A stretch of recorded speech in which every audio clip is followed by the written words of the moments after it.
Media మిత్రులందరికీ టీంకి ఉగాది శుభాకాంక్షలు, రంజాన్ శుభాకాంక్షలు. ఎలా ఉన్నారు అందరూ?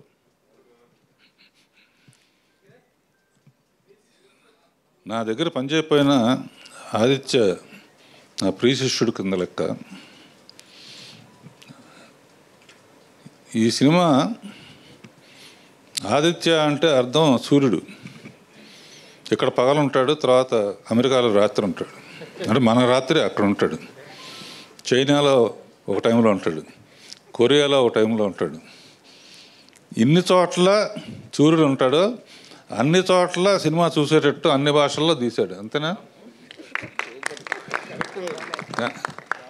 కనుక మనం ఏదో అనుకుంటా ప్యాన్ ఇండియా టోటల్గా గ్లోబునే తిప్పేద్దామని చూస్తున్నాడు. సరే, ఈ అమ్మాయి సంగతి చెప్పాల్సిన అవసరం లేదు. మామూలుగానే ఎమ్మెల్యే.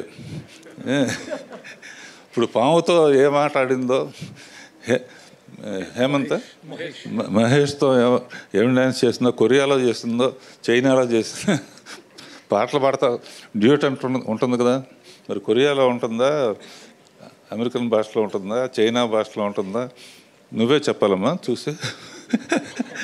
నువ్వు కూడా 2-3 కొరియా భాషలో, చైనా కొంచెం నేర్చుకున్నావా? సో చాలా హార్డ్ వర్కరు ఆదిత్య. అండ్ ఎప్పుడు కొత్తగా ఏదో ఒకటి తీయాలని ఆలోచిస్తాడు. ఏ తరం యంగ్ పీపుల్ అని కాదు, లేకపోతే వీళ్ళని కాదు, ఎవరితోనైనా తీయగలడు.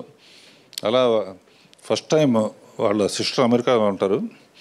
ఆవిడ మ్యూజిక్ ఇంట్రెస్ట్, ఆవిడతోనే మ్యూజిక్ కూడా చేపించాడు. న్యూ మ్యూజిక్ డైరెక్టర్ కూడా మనకు వచ్చాడు, న్యూ హీరో మనకు వచ్చాడు. అమెరికాలో సినిమా ఎవరైనా తీయాలనుకుంటే హీరో రెడీగా ఉన్నాడు. సో ఈ సినిమా చూసిన తర్వాతే మాట్లాడాలి. ఆదిత్యతో మాట్లాడుతూ ఉంటే కొంచెం సరదాగా ఉంటుంది. ఈ మధ్య చాలా కాలం ప్రయాణం చేసాం. ఒక నా సౌందర్యలహరిలో నాకు ఇష్టం లేకపోయినా కూడా ఒక మాట అన్నాడు,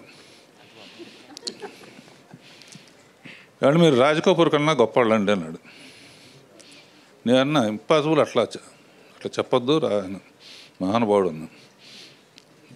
కాదండి, మరి ఆయన అన్ని తీసినా కూడా ఆయన అన్నమయ్య తీయలేదు కదా అన్నాడు.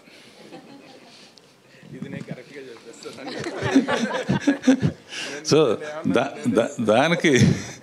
దానికి యాక్సెప్ట్ చేశాను.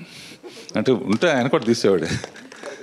అంటే నా ఫేవరెట్, నా ఫస్ట్ షీల్డ్ రాజకపూర్ గారితో తీసుకున్నాను. అడవి రాముడు 200 డేస్ షీల్డ్ నా రూమ్లో ఎప్పుడు అది ఉంటుంది. ఆయన అంటే నాకు పిచ్చి. ఆయన సాంగ్స్ అన్నా, ఆయన హీరోయిన్ చూపించేదాం. వీళ్ళందరూ కూడా రాజకపూర్ ఉన్నప్పుడు ఉంటే. So all the best Aditya. And అమ్మాను మళ్ళీ ఇంకా చాలా సినిమాలు చేయాలి. All the best. డైలాగ్స్ రాసిన కాశీ అండ్ ఎవ్రీబడి, పద్మనాభరెడ్డి గారు. Okay, all the best. Thank you. ఆ పామును కూడా తీసుకురాపారా అని అడిగాను నేను. సార్, ఆ పాముని తీసుకోవడానికి 11 సార్లు ఎన్నిసార్లు ఆడిషన్ చేసి దాన్ని తీసుకున్నారండి సార్. పాముకు కూడా ఆడిషన్ పెట్టారు సార్ ఆదిత్య గారు.